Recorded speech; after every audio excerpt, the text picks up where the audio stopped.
Termostat nakladnoy. Ishlab chiqaruvchi Xitoyning Zesler firmasi.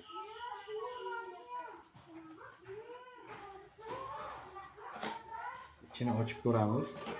Komplektatsiyasida prujinasi bor, ya'ni turbaga qatirish uchun. Termostatning o'zi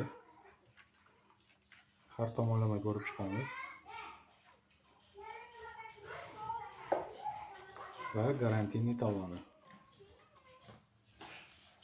Bu qog'ozda qanday ustanovka qilish haqida ham ma'lumot bor.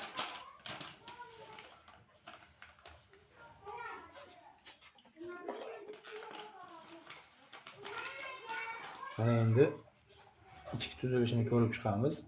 Ochish uchun mana shu kichkina gaykachani bo'shatamiz.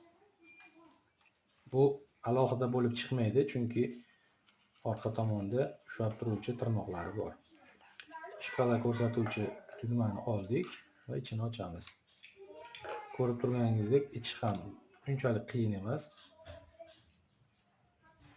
S tugmasi, 1, 2 va zazemleniya klemalari bor. Temperaturani sozlash uchun shkala